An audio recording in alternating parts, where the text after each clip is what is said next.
Good afternoon, everyone. Good afternoon. Welcome to today's webinar presentation. I'm a senior research fellow at the Center of Excellence in Migration and Global Studies.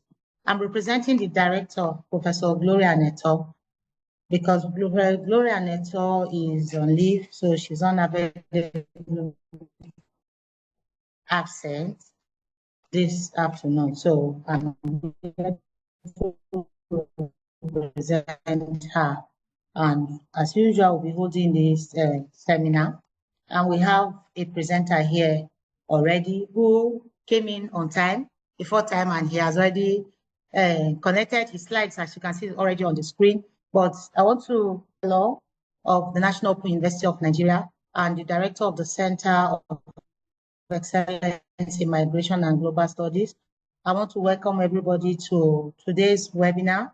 Thank you for being here today. And I know even without looking at the list, there are some of our big professors, and I want to believe they are here to have opportunity to hold this webinar the pioneer director of the center, Professor Tijani, always been here too, who started this center. I want to appreciate the former Vice Chancellor of National Open University of Nigeria, Professor Amdala.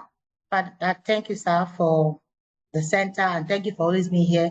Professor Sogolo, we thank you, sir, and we welcome you all. And then all the participants here, I can see some names, Blessing Alabi, Jane, Dr. Musa, Dr. Okoli, and everybody that is here today. You're all welcome to today's presentation, today's webinars. Today's virtual meeting is going to be the last one for 2025. This is December. After now, the next time we're going to meet, we'll be meeting in 2026. So before we go on, before I introduce the presenter, let me just tell us briefly about the center for those that may be joining us for the first time. The Center of Excellence in Migration and Global Studies is a fulcrum of evidence-based research about pressing and emerging migration issues in Nigeria, Africa, and the world at large. This center was actually established over 5 years ago from a seed fund from TED Fund. TED Fund is an educational trust fund. TED Fund established this center, and this center is still being sponsored by TED Fund, and we appreciate TED Fund for that. We always acknowledge them here. Now, what we do basically here, the core mandate of this center is we do research on migration and global issues. Now, we all know that migration is a trending issue now. Immigration, migration, irregular migration, secular migration, and everything that have to do migration. People moving in, coming out, reasons why they come out and all that. So it is a hope now, and that's what we're doing. So most of our research actually centered around migration and global issues. So if you come every time you're hearing migration, I'm sure you know that every time, every day, there's a new policy, there's a new findings on migration.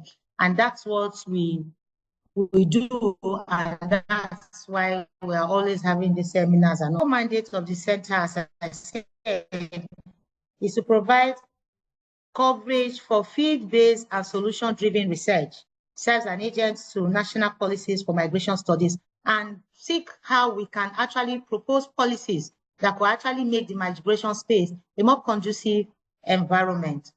We also have conferences and workshops. For those of us that were here in October, that participated in our international workshop, I'm sure you had a wonderful time, So thank you for that. The more we go, we interact. So I want to introduce the scholar that will be presenting today. Speaking to us this afternoon, he's prepared, as you can see from the slide, and I'll just read his profile, brief profile, summarized version of his profile here. His name is Dr. Ahmed Abdullahi Ibrahim. He is already connected. Dr. Ahmed Abdullahi Ibrahim is an associate professor of business finance in the Department of Business Administration, Faculty of Administration of Nasarawa State University, KFI.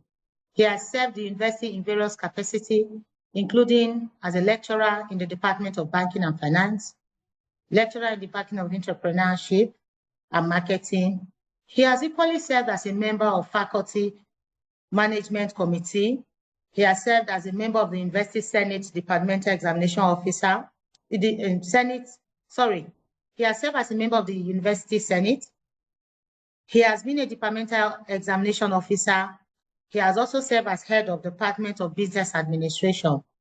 He is also an editorial board member of the Journal of Management Research and Development, a publication of the Department of Business Administration, Nasarawa State University, KEFI. He is a beneficiary of Erasmus and the Fellowship of European Union at the University of Economics and Innovation, Poland. That is the person that will be presenting to us today. From this summarized profile, I'm sure you all agree with me that he's a scholar that we need to associate with and is all ready for us. The topic of his presentation today is youth migration and the global labor market, aspirations, exploitation, and empowerment. Youth migration and the global labor market, aspirations, exploitation, and empowerment. So with that, I want to allow Dr. Ahmed Abdullah Ibrahim to take the podium and take the floor and then do his presentation as we all listen and make comments later on. Thank you, sir. Dr. Ahmed, sir. Okay, thank you very much, the anchor of the program. As rightly introduced, I will be discussing this afternoon youth migration and the global labor market, aspiration, exploitation, and empowerment. Now, this is the outlay of my presentation. We are going to look at introduction and overview of migration in Nigeria, current trends in migration, that is statistically, factors deriving migration, 4, forms of exploitation in the labor market, 5, patterns to empowerment, 6, impact of migration on less developed countries, Nigeria in focus, 7, government response, Nigeria in focus, 8, policy recommendation, 9, conclusion, and then lastly, question and answers. Now, introduction. Migration, which in some parlance we also associated it with a brain drain, are critical issues affecting many countries worldwide, particularly in developing nations like Nigeria. Migration refers to the movement of people from one place to another, often for reasons such as economic opportunities, education, or safety. Now, migration has long been a part of Nigeria's history, influenced by various factors including colonialism, economic opportunities, and political instability. After gaining independence in 1960, Nigeria has experienced significant internal migration, particularly from rural to urban areas, as individuals sought better job prospects. More recently, international migration has become increasingly prevalent, driven by several factors. This migration, JAPA, as they call it, has become so popular, especially among the youth and middle age, who seek alternatives to what can be obtained here in Nigeria. Now, let's look at the current migration trends in Nigeria.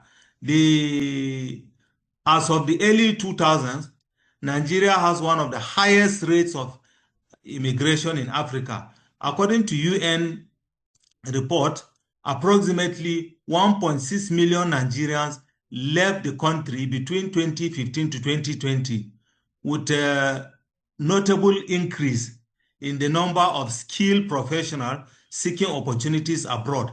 The primary destination for Nigerian migrants include the United States, Canada, United Kingdom, and other European countries. This is very devastating when we consider this migration by sector. In the health sector, for example, it has been reported that in recent years, over 25,000 medical doctors have left Nigeria to practice abroad, which is almost 50% of Nigerian trained doctors. Similarly, over 12,000 nurses have been reported to have left Nigeria for Europe and US.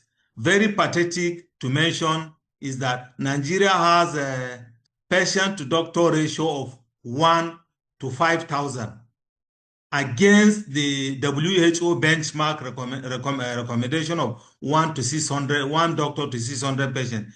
A typical example of this issue is that our best heads, as far as the medical angle is concerned, have left Nigeria, and we are left to struggle to get a void to fill these best brains.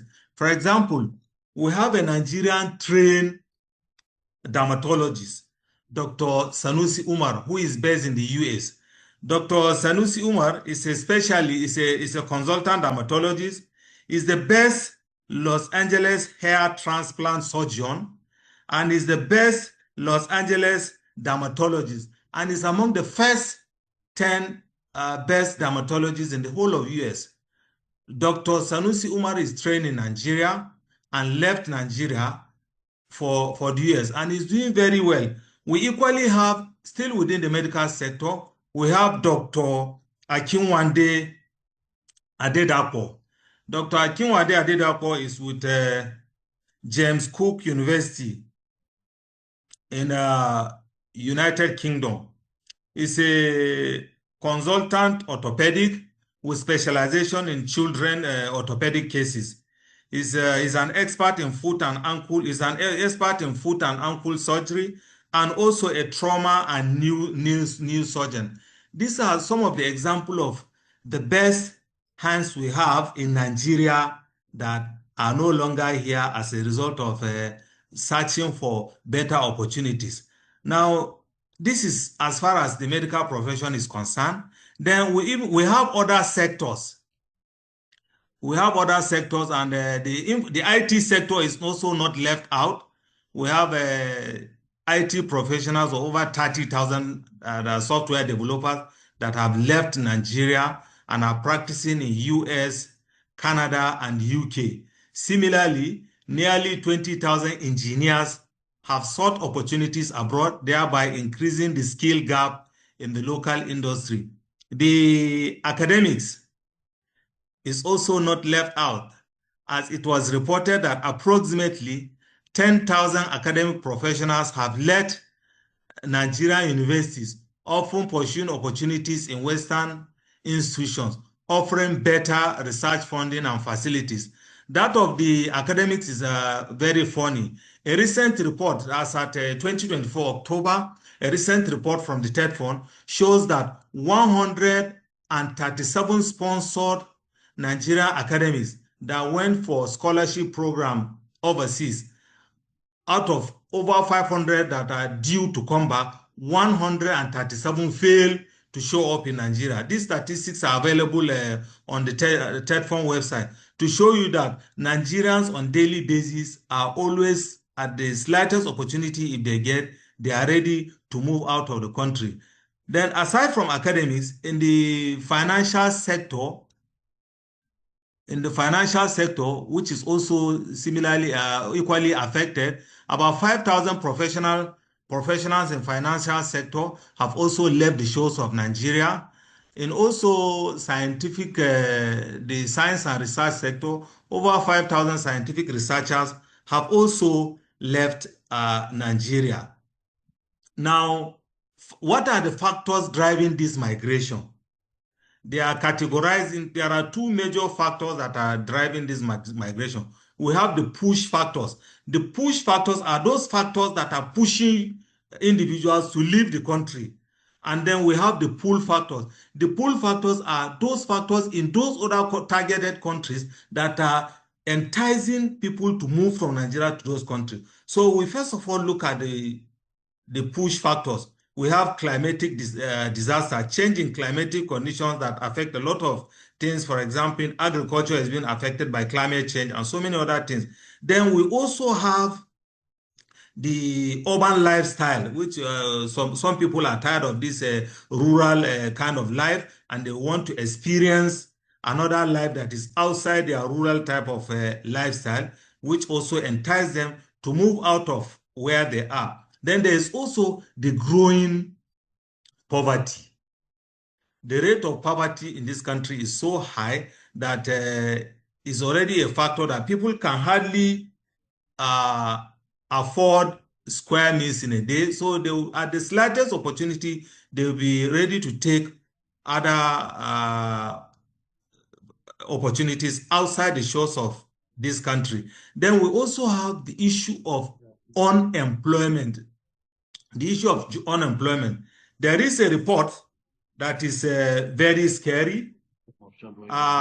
This report was by the National Bureau of Statistics, the quarterly second quarter report to 2023, which says that out of the 100% of fresh graduates that are turned out every year, only 17.4% secure jobs at the first year of their graduation. That is to say, the remaining 82.6% of fresh graduates in Nigeria are jobless. And this number is very, very scary. 86.2% of people who graduate annually in Nigeria are jobless. This is enough a driving factor for people to say, we want to go and look for jobs. Then there is also the issue of security, which we talk about war there. Issue of insecurity. You will agree with me that security of recent has become a very serious issue in the country, where people cannot move freely, where people cannot sleep in their houses freely. So therefore, they have the assumption that they want to go to places where there are better securities provided. That is for the push factors. Now let's look at the pull factors.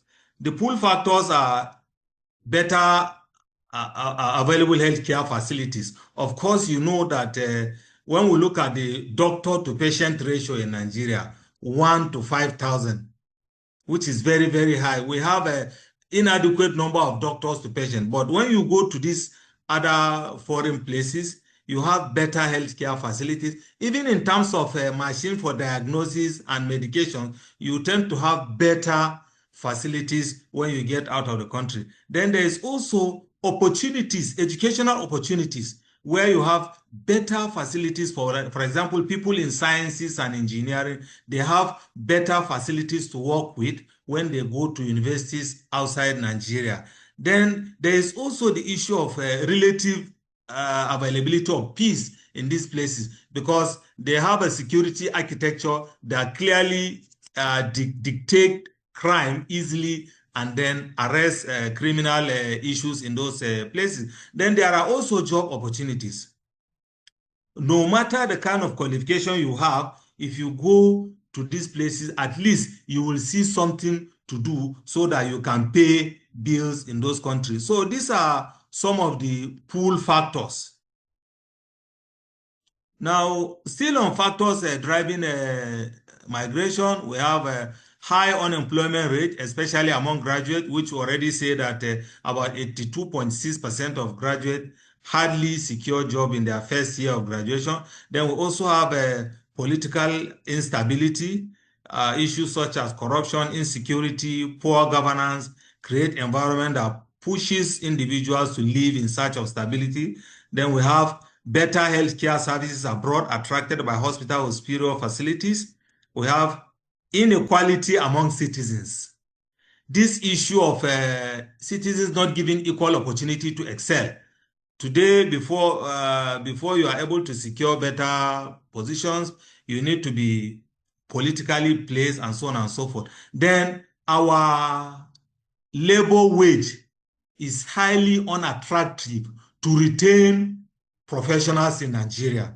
If you compare our wage to other professionals outside Nigeria, it's enough to entice people to want to leave this country, because the minimum wage is nothing to write home about. Then we have higher educational opportunities, especially institutions with advanced facilities, and expertise. Then we also have economic conditions where we have fluctuations such as high inflation and inadequate job creation. This economic situation also is a driving factor. Then lastly, we talk about insecurity. So let's look at forms of exploitation in the labor market.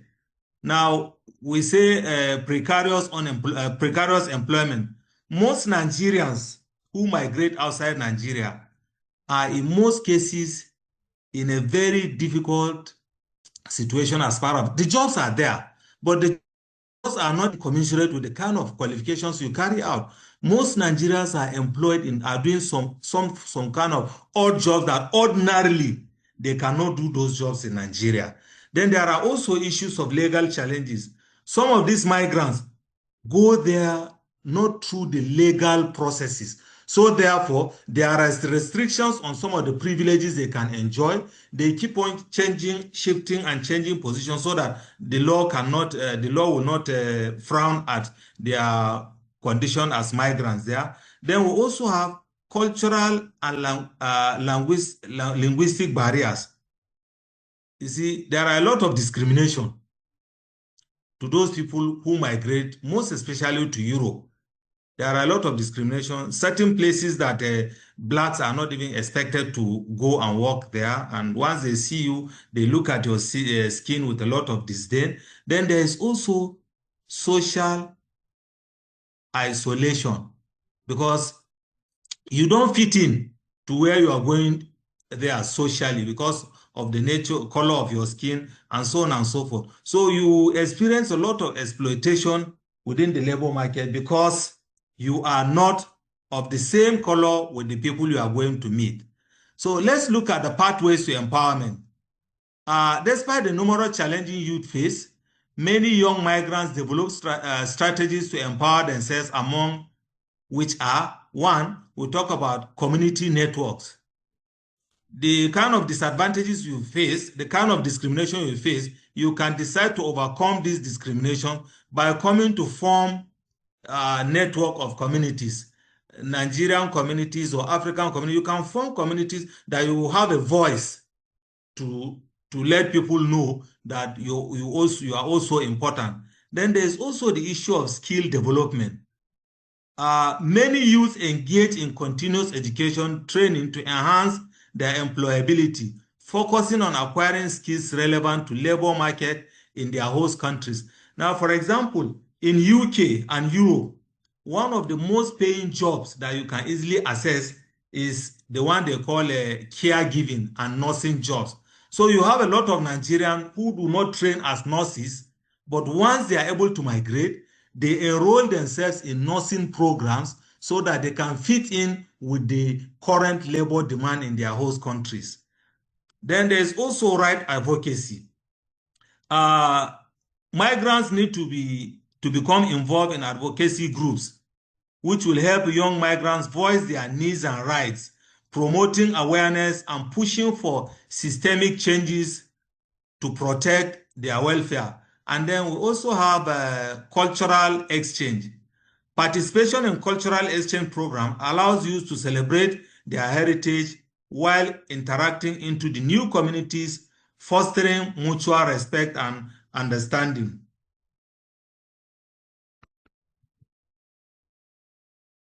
Now, impact on countries, Nigeria in focus. Now, migration have serious consequences on the country where these people are, living. Let's look at one. We say there is a loss of skilled professional. I just gave you an example of two medical doctors, consultant. One is a consultant orthopedic, Dr. Sanusi Umar, who is based in US, and then the other is a consultant orthopedic, who is also based in Middlesbrough, UK. These are professionals that you can hardly find their replacement in Nigeria here. They are professionals who are trained. For example, Dr. Akinwande was trained in the University of Lagos, while Dr. Sunusi was trained as a medical doctor in University of Maiduguri. But you hardly can find their replacement. These are professionals that have excelled so very well and have track records outside Nigeria that you can hardly find their replacements in Nigeria here. Then we have also economic consequences. Now, most of the people migrating are supposed to be contributing to Nigeria's economy. But because they migrate, they no longer pay tax into the system. And so therefore, a vacuum is created economic-wise. Then there's also the issue of productivity. These professionals who are living can hardly be replaced. So it creates a productivity gap within the economy. Then we also have social implication. Families often face emotional distress due to separation with loved ones, and communities lose valuable knowledge and expertise. This departure of skilled workers can lead to a cycle of underdevelopment, as the remaining population may lack the skills necessary to drive progress. Then we also have national image. There are so many instances whereby many immigrants from Nigeria end up committing heinous crimes capable of tarnishing the image of their country. This has led to many being deported back, and in some instances, Nigeria blacklisted. We have so many instances where countries have to blacklist the country where these immigrants are coming from because of one crime or the other. Then let's look at a response on the part of government. Nigerian government have tried to respond to migration issues in Nigeria. In fact, one of the responses of this government, of Nigerian government, is the creation of bodies like this agency for Nigeria Nigeria Diaspora Commission, NIDCOM, is a response to the growing trend of migration that government created NIDCOM, and also Nigerian government also created a scholarship program that will encourage people to stay and study in Nigeria. I remember in 2002, under the Obasanjo administration, a national scholarship program was created to cater for students studying in Nigeria, where the best undergraduate students in Nigeria from 200 to 300 level are being given 40,000 naira as a den. These are all strategies to curtail the movement of people trying to get out of the country. Then the introduction of hazard allowance in hospitals for health workers is also another strategy by the government that is supposed to entice health workers to stay back and continue with what they are doing. Then there's also issue of development funding for academic staff. Through the TED Fund, a lot of academic staff have been sponsored to go on conferences, seminars, workshops, and carry out researches. These are all aimed at making the environment conducive. And there's also the introduction of entrepreneurship program in Nigerian institutions that is supposed to be the hub of training young undergraduate people to start up doing something on their own. Then there's also business startup support, especially for small businesses. All these are efforts by the government to help in discouraging people from moving out of the country. And let's look at recommendations. This paper is recommending that for the government to control movement of people out of the country, they need to have an improved working condition. Like I've said earlier, Nigeria is one of the countries that is having a very low wage policy compared to most of the countries of European nation that most Nigerians even migrate. Even within Africa, countries like South Africa, Egypt, Morocco, Algeria are better placed in terms of wages. It will interest you to know you have a lot of Nigerians who are ready to leave Nigeria and go to places like Sudan, and go to places like Senegal and do all sorts of menial jobs there, because they have the feeling that the pay there is better than the pay where you have. So one of the recommendation is improve working condition. Two, government need to invest more in education and healthcare. What we have in education presently is not enough. Government need to fund the educational sector the more, and also fund healthcare the more. There are some local governments within Nigeria that are struggling to have general hospital with medically trained qualified doctors. Most of the local governments that are rural in nature are struggling to even retain one medical doctor. So they need to have improvement there.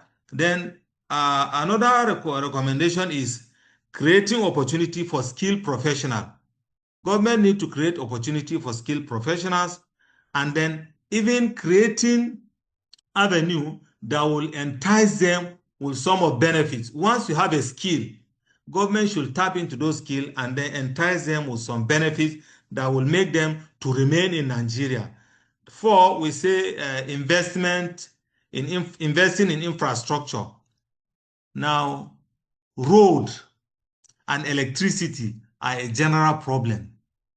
Nigerian roads are bad, so government need to invest heavily in roads and also electricity, so that for 24 hours you can guarantee yourself that you have an electricity that is affordable, and then you have a good road network that will ease movement from place to place.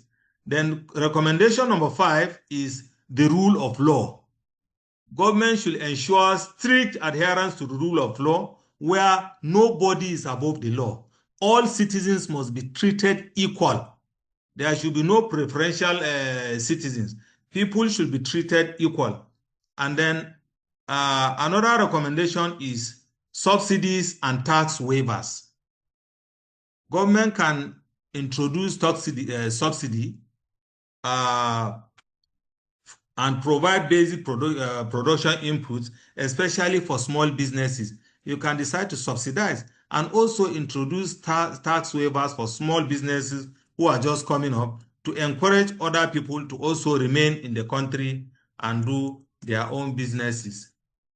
Then another policy recommendation is, on the other hand, international communities and agencies should also advocate for the following. 1, support community-based initiative, fund and promote community program focused on social integration, vocational skills, training, and educational opportunities tailored specifically for young migrants. 2, to promote international collaboration. Instead of people moving out of the country, why not these foreign bodies to collaborate with locals in Nigeria in order to reduce the number of migration? You can collaborate with people in Nigeria. Instead of working there, you can collaborate and then come here and do the work together, so that people will remain here. And then lastly, we say implement awareness campaigns that help eradicate discrimination and xenophobia against young migrants, fostering more inclusive societies. Then conclusion. In conclusion, migration poses significant challenges for Nigeria, impacting its economy, society, and future development. While various factors drive this trend, the loss of skilled professionals has far-reaching consequences. It is crucial for the Nigerian government and stakeholders to implement effective policies that address root causes of migration and create an environment conducive to retaining talent. By investing in education, improving working conditions, and fostering opportunities, Nigeria can work towards reversing the trend of brain drain and harnessing the potential of its skilled workforce for national development. It is therefore worthy of note that the journey of youth migration is complex interplay of aspiration and exploitation.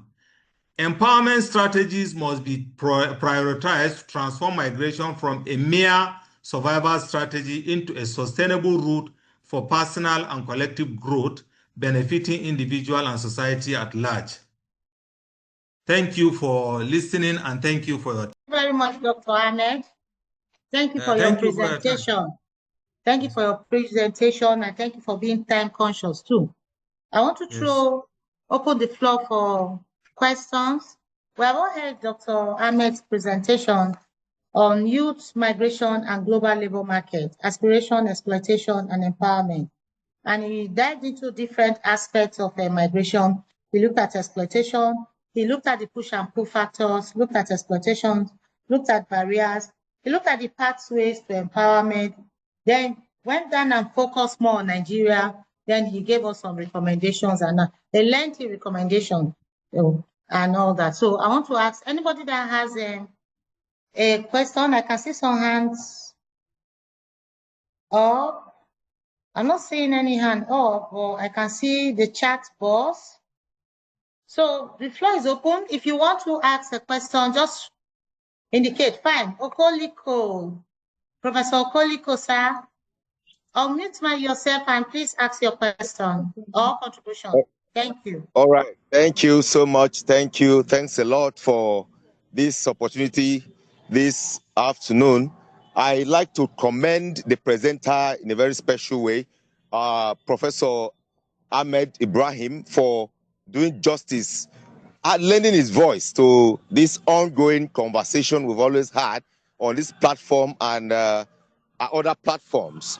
The subject matter of migration is something that has been flogged and overflogged on this platform and during this webinar we have monthly, and it's something that has become very popular and common, as we know as Japa, and then Professor Tijani always say, is it Japa? Jakpada. Yes, So we always say Jakpada. So we have Jakpa and Jakpada and all of that. Now, they having done justice to this topic, taking us through the various causes around that embellish migration, youth migration, the consequence and all of that. Now, this is supposed to be, or the outcome of this presentation is supposed to be a means to an end, not an end in itself. And the means to an end is, it should lead to the policy makers listening and then genuinely implementing the recommendations we have from here. But obviously and interestingly too, the policymakers do not seem to be listening or listening enough to all the recommendations that are being churned out over time. And even when they listen or pretend to listen, the policymakers, the persons with the wand to turn things around, are not genuinely or sincerely committed to implementing these policies and these recommendations to enable us limit the level of migration or Japa out of the country. So the summary of all I'm saying is that Japa now is a must. The youth are ready to go. There is nothing you will say that will stop the youth now from going. So since the youths are made up their mind to go, and they must go, and the trend continues. If you want to know, go to immigration offices, go to embassies and all of that, and you see the long queues there. Even those who have no plans, no destinations, no plans, no reason to travel at all. They want to go get papers ready, get their booklets ready and all of that, because one day somehow they may just go. Somebody goes to sell plots of land up to about 5-10 million naira just to get out of this country. Go first, even if you're going to be a slave there. I want to leave this place first. So since they must go, I am suggesting that I am proposing that we should while also calling the presenter to add his voice to what we can do to also encourage the gains, the benefits we will get from the Japa trend, the Japa syndrome. As people travel, since they must go, what must we do as a country to ensure that the remittances, for instance, we get from there will continue to increase? Economically, we can get a boost here. If the medical doctors say they must go, then whatever they make there should add a lot of value to whatever we have here. So that since we cannot stop people now from going, since the people provide everything for themselves and they have to go, as they go, what structures can we put in place to ensure that as they go, our families here get better? As they go, our national economy get better. As they go, our structures and facilities around here and various faculties here get better. As our academics go abroad, how will the academy in Nigeria become a better place for studies and all of that? So these are the flashpoints of where I want to lend my voice to this powerful presentation by a renowned international scholar, Professor Ahmed Ibrahim, this morning. Thank you very much, and that's my thought. Thank you very much, Dr. Okoliko. Thank you. Presenter, I hope you heard his comment. Yes, I've taken note. Do I respond? No, let's see. Does any other person have? I'm not seeing any other hand up. But before someone else come up, from what he's saying is like we can't stop the youth, especially from going.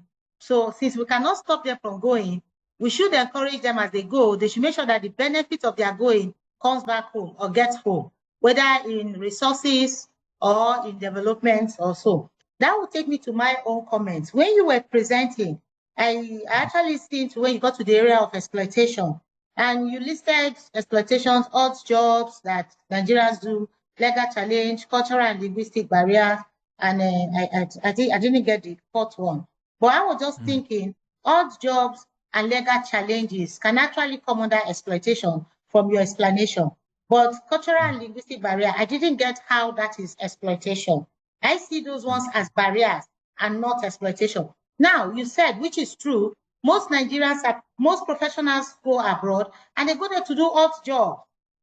They are caregivers, to make money, and they go through a lot. That is kind of exploitative. That's underdevelopment. That's kind of exploitative. I was even thinking when Dr. Okoliko was talking, when he mentioned Professor Tijani talking about Japa and Japada, because I think the way we can actually enjoy the benefit of most of these youth that go out is more when they come back home.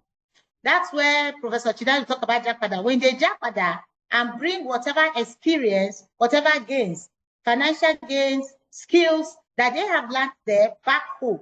And then by the time that is used here, then we can develop and try to get to that level.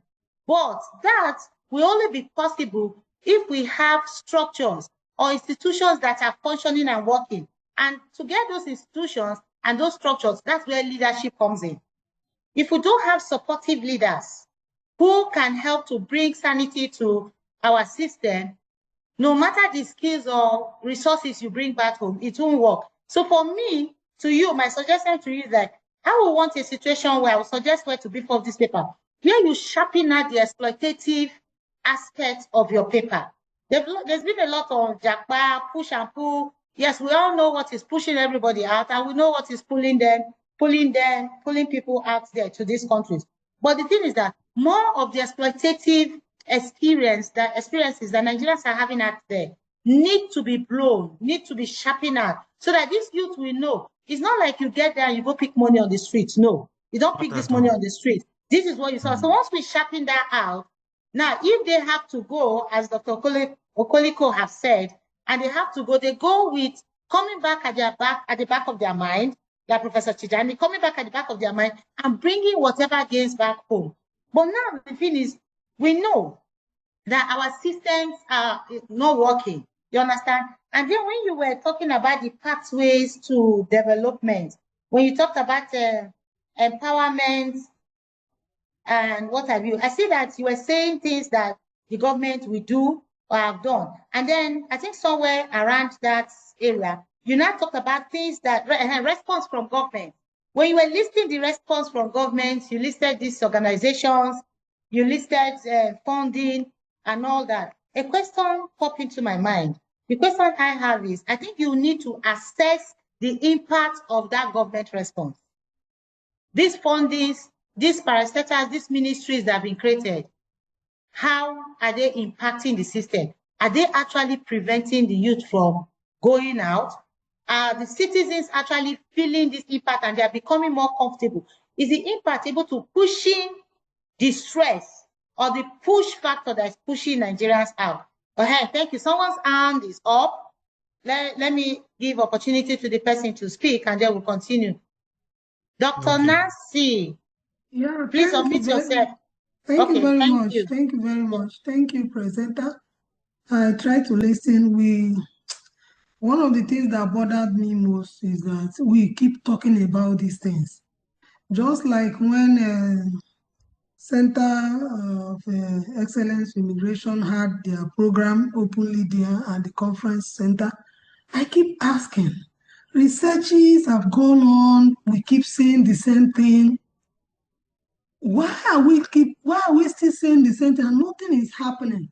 Now, coming to this presentation, the government response, Nigeria in focus, a lot of things have been listed here. But please, I just want to say something concerning security issues. You know, some of these things, give them pay, this and that. The situation we have found ourselves, these people, I have friends, okay? You know, just as the presenter said, that there are these two people that left this place that, in fact, they've not had another, substitute of such people here in Nigeria.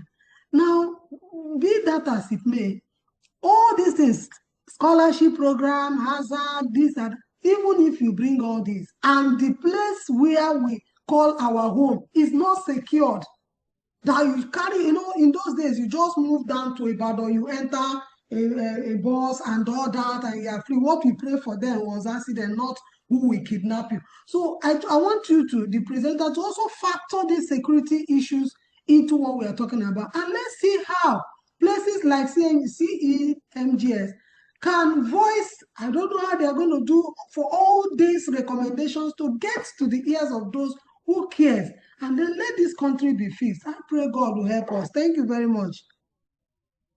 Very much, Dr. Nancy. Presenter, do you hear that? That we have to, if whatever they bring back, if the place is not security, what happens? She's looking at from the security angle. Thank you.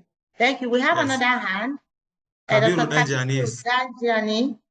Please unmute yourself and give your comment or question.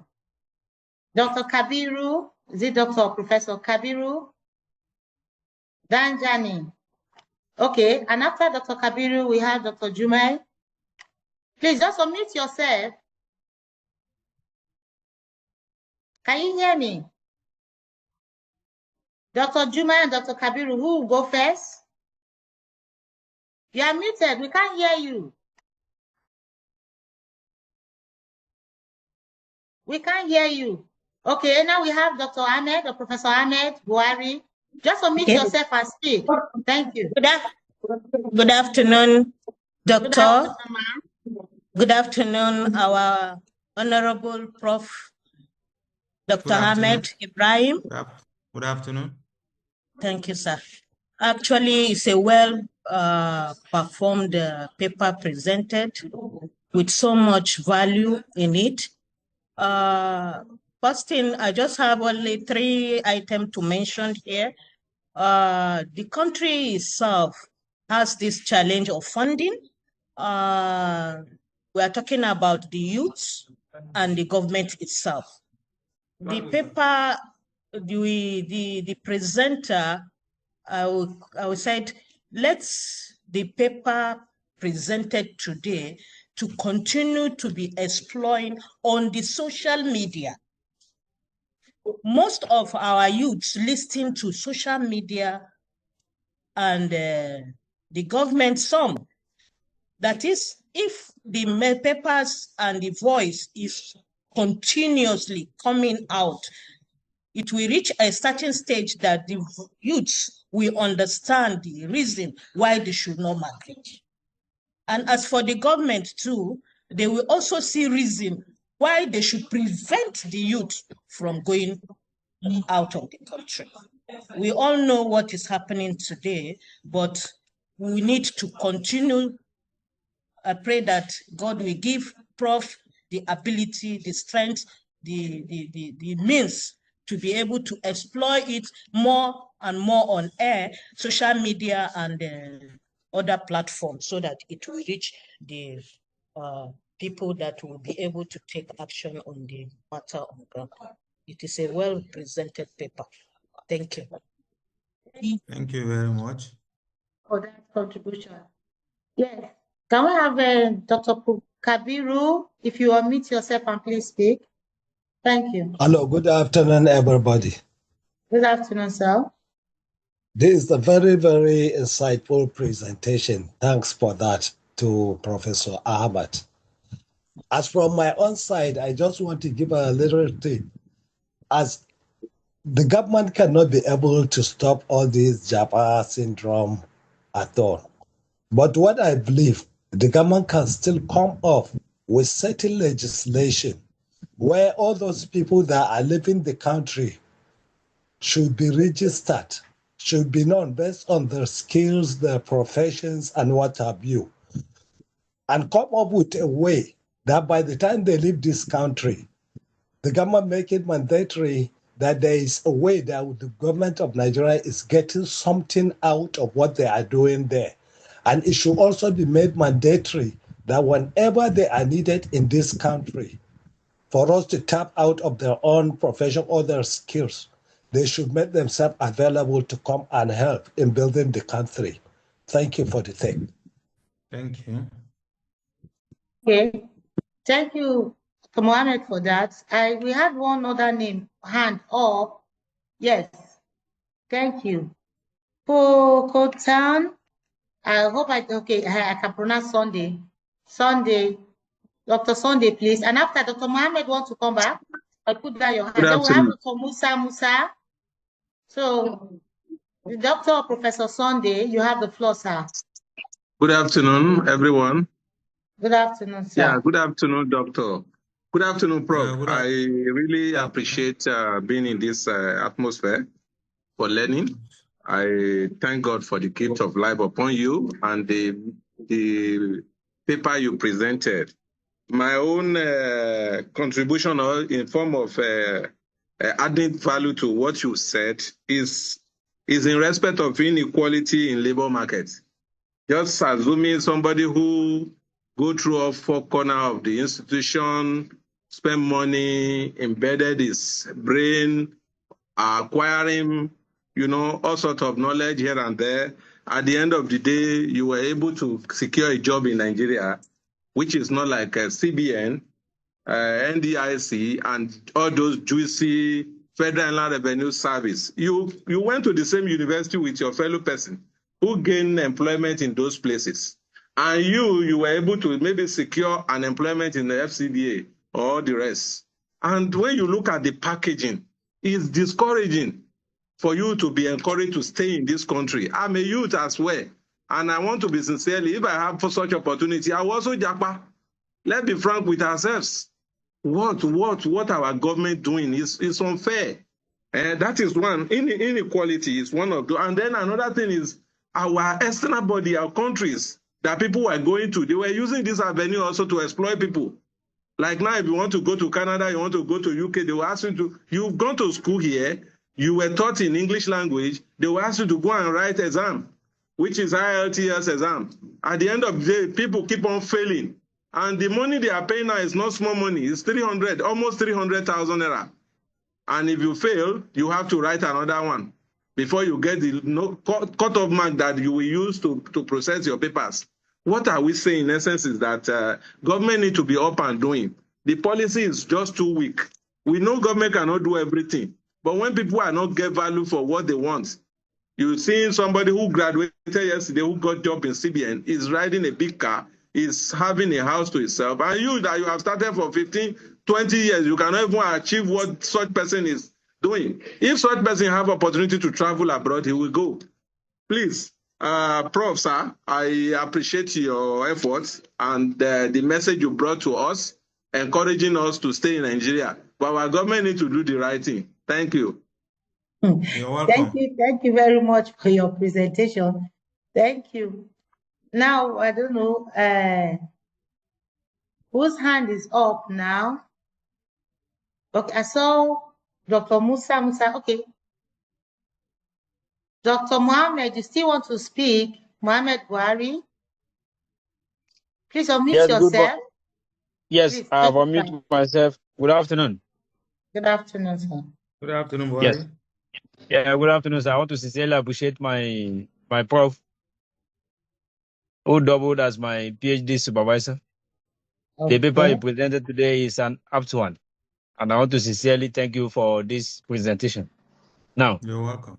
myself as a youth, I want to sincerely tell you my experience about Japan. Now, for me, I've always wanted to travel.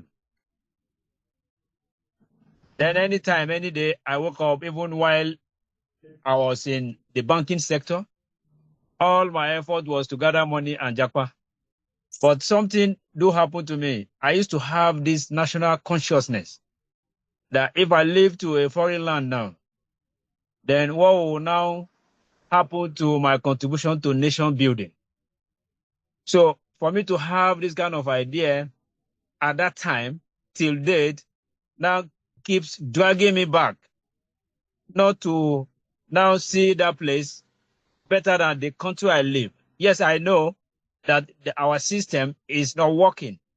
But in as much as our system is not working, we the youth, what is our contribution to nation building? That if all of us agreed to live today and go to the other side of the world, then Nigeria as a country, who will develop it? For us as youth that see money or earning a good living as the order of the day, might not necessarily be the bone line of contention. But what is important is that we must develop, or the system must create an awareness campaign that will bring about national consciousness, as you have rightly mentioned in your recommendation, so that it will serve as a guide.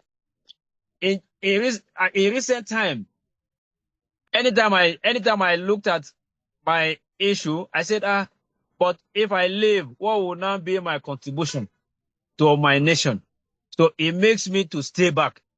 So I encourage all the youths to look at Nigeria first, that we can develop this country better than those places we are aiming to go. Because they take our resources to develop this place. And so if we did not join hands to work with the government, then we will not be able to achieve the much needed development that will make people to stay back. On the part of the government, let's be sincere to ourselves. The government need to do more. The government need to see reasons why people are migrating. Yes, migration is natural, but migration that are for a reason, where your citizens are living, where you have not been able to provide security, then it makes no sense to anybody at all. It's not about political aspiration. It's about your citizen aspiration. So this is my contribution, and I want to sincerely appreciate my HOD for this wonderful presentation. Thank you. Thank you, very Dr. much. Mohammed. Thank you for that contribution. I don't know, we have another hand up.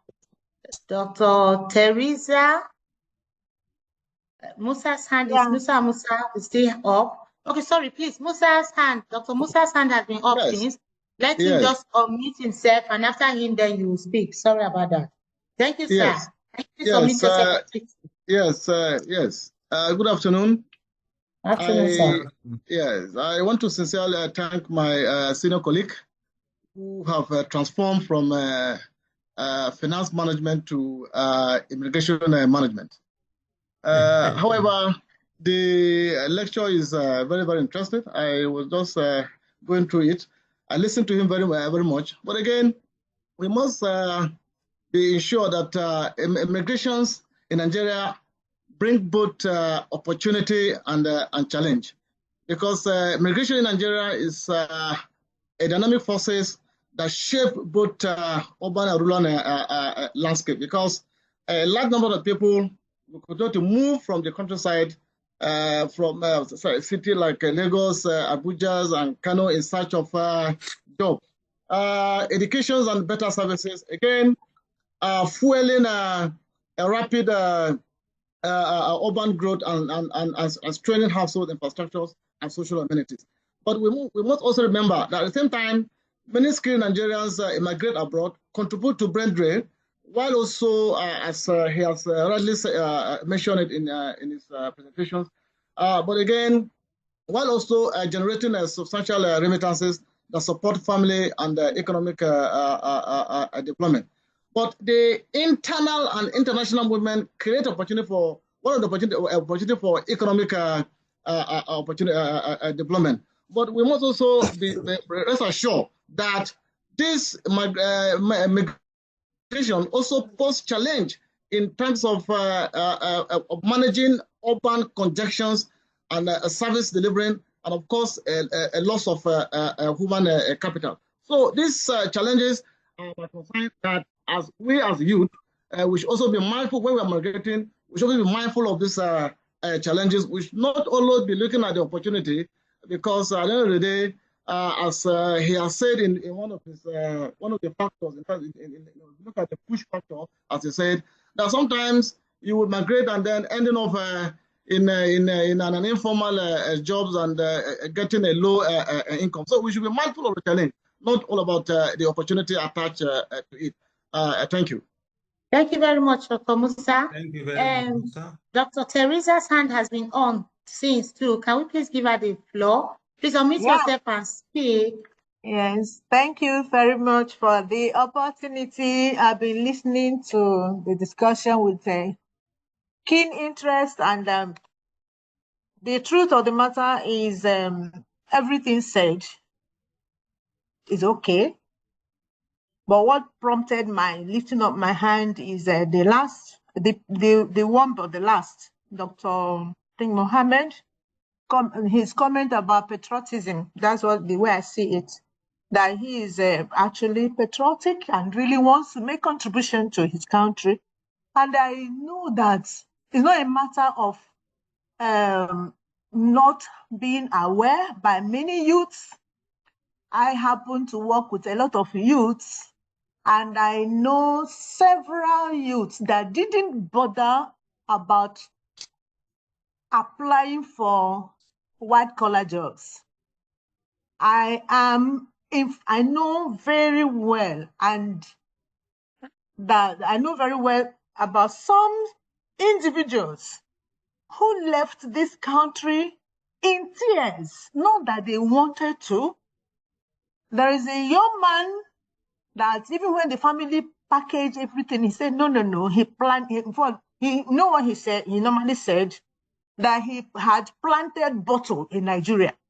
He went to the bush to clear bush, started farming, bringing out baskets of tomatoes, different things he was doing. But the issue here is insecurity is germane to this discussion. In fact, we cannot talk about this migration, especially among the youth in Nigeria, without the issue of insecurity.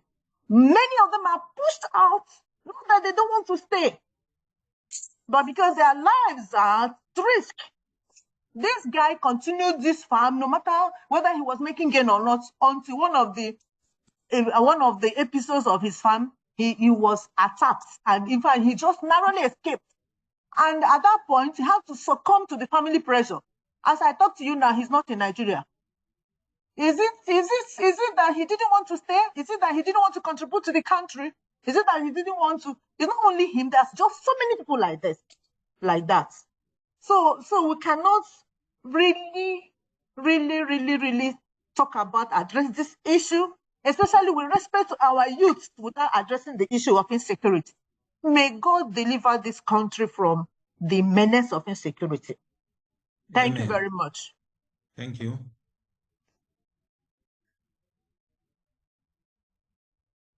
Thank you very much, Dr. Teresa, for that.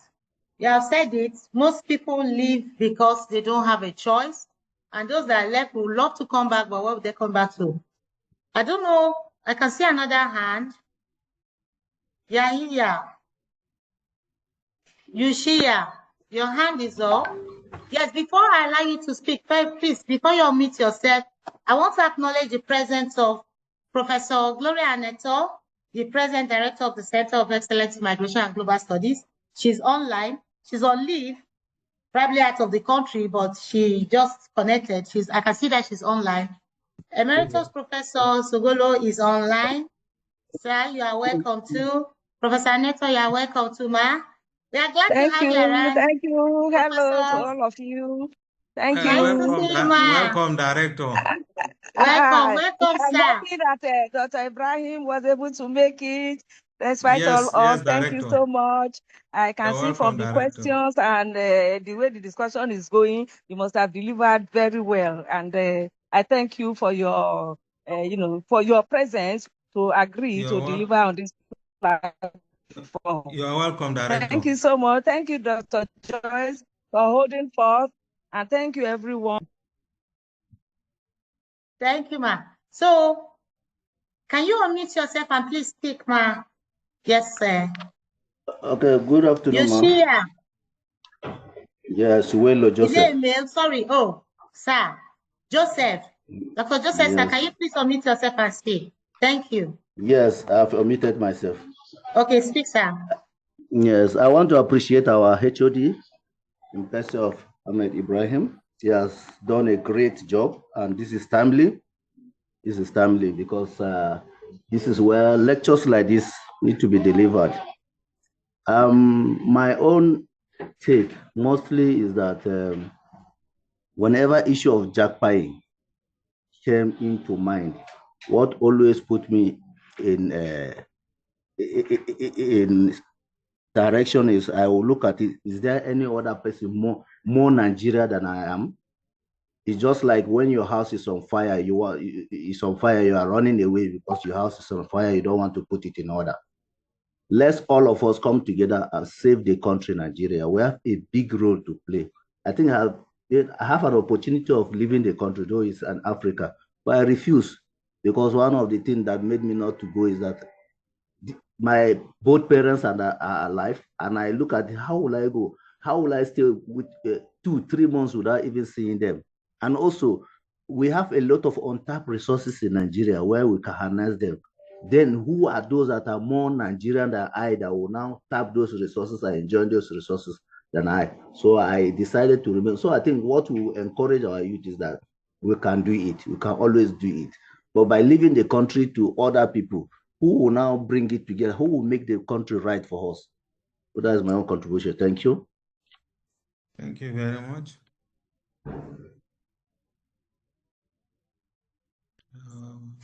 Thank you for that. Joyce. Oh, we have so many hands up. Oh my God.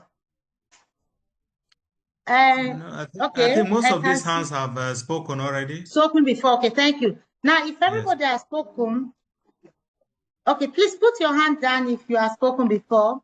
And Professor Dr. Mohammed, I heard them calling you Professor too. Please pardon me if I call you Doctor while you're a pro. I've not met before now. You have heard all the comments, and someone commented that the papers should be on the social media. Yes, that's what we do. Our papers are online. When we publish the paper, please pick up your paper and let's publish it in our journal. And after that, please make sure that the paper is published. To be online, we have so many social media handles that have been posted online. So you can connect and see most of the papers presented there. And someone has said something about funding and the government. Another person said something about the educational system. Someone cannot spend so much money to go to school abroad and then come back home. I'm glad that we have a lot of youths that talk about their conscience not wanting to leave Nigeria. That anchor on your patriotism recommendation that people should be patriotic and try to make sure they stay behind to help the country. Some of us also had the opportunity to go when we were young, but to tell you the truth, there are some days I think and I ask myself, I hope I didn't make a mistake, but I'm sure we didn't. And God will keep helping us. I don't know, let me give you opportunity to respond. You have known the areas you need to sharpen your paper. So respond before we give the director and the present director the opportunity to say whatever she wants to say. Please respond, presenter. Okay, let me respond to some of the observations. Somebody talked about the impact of this funding by government agencies to discourage people from going abroad. And I made a reference to organizations, government agencies like TED Fund. TED Fund has really impacted on the academic cycle by sponsoring a lot of developmental issues as far as academic staff are concerned of either government universities, polytechnics, and colleges of education. The impact has been very, very massive in the number of more PhD holders that we have, more MSc holders that we have. The issue of leveraging on social media, I think, was raised by Wanjume, and you have already answered that your papers go on social media. You have a lot of platforms. Then there's also the issue of security as one of the driving force of people leaving the country. Even though I'm not a politician and I always try to run away from politics, but we need to do more on the area of security. We need to secure more lives. We need to make farming easier for people so that people can go to farms and have something doing. You need to secure people who go to farms, not that people go and get killed on the farm. People should feel free to travel from Abuja to Kaduna, Abuja to Lokoja, and so on and so forth. So we need to do more. Not only government, communities can come in and provide securities among themselves and also help on what government is also doing as far as security is concerned. Then we also look at youth contribution. Now on this migration, we have two types of migrants. We have the legal migrants, those who go with paper, which are very few, and then we have the illegal migrants that are more. The illegal migrants are those that government are even finding it very, very difficult to track. These are people who use land borders to get out of this country. If you go to places like Mega 3 in Jigawa State border, you see a lot of Nigerians crossing out. If you go to GPI in Katsina State, you see a lot of Nigerians trying to cross and go through the desert and then get into Spain. Now, in most cases, government don't know the numbers of these illegal migrants that go out of the country. And even the legal migrants that go, you are looking at their repatriation, foreign inflows. These are people that before leaving Nigeria have already have one grievance or the other with Nigeria. Do you expect them to go and bring in money? Most of them are not willing to bring in money back to the country because they are already living as angry Nigerians. Maybe they are not happy with how the system is working. By the time they go, some of them are even ashamed to be called Nigerians while they are outside the country. Now, what government need to do is the National Orientation Agency will need to up the tempo of awareness, because it is not all that glitters that is gold. Even these countries where they are running to, they have their own problems too. Most of them don't even have information about where they are going, and most of them go up and regret going to these places. Some of them end up becoming nuisance to those countries.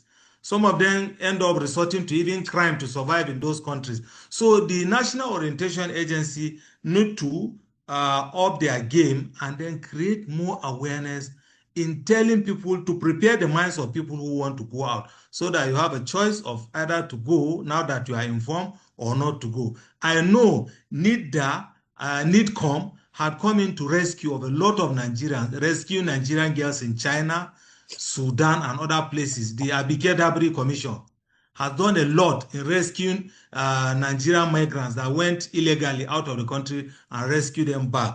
But then, whatever, somebody that had made up his mind not to stay will not stay. But that will not stop us from discussing.